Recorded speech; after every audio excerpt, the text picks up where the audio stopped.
Let's take a look at this example. This time we have trigonometric form raised to the 6th power. And angles are expressed in radians. Remember, anytime angle contains pi, it means that we have to deal with radians. First, like always, I'm going to convert trigonometric form to polar form. I have 0.46 and angle of 3 pi over 5 raised to the 6th power. Next, I'm supposed to apply this theorem. So I have 0.46 raised to the 6th power, and I have angle 6 times 3 pi over 5. 0.46 to the 6th power is equal 9.47 times 10 to negative 3. Okay, I expressed my answers in engineering notation.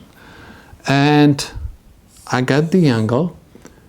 6 times 3 is 18, divided by 5 gives me 3.6 pi. Please notice that 3.6 pi is greater than 2 pi. 2 pi is 1 full revolution.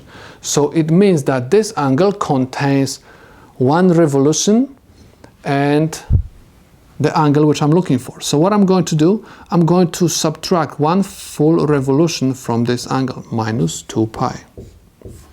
What I mean by that? Let's draw the graph. This is complex plane, and we have angle 3.6 pi. So I have my angle, which looks like this. This is 3.6 pi angle. Okay, we have 1 full revolution. If you are going to subtract 2 pi from this angle, we are going to end up with the angle which is going to give me exactly the same position of my phasor, like 3.6 pi. So simply I don't supposed to write 3.6 pi, I simply write just 1.6 pi. So I have 9.47 times 10 to negative 3, an angle of 1.6 pi, because 3.6 pi minus 2 pi is equal 1.6 pi.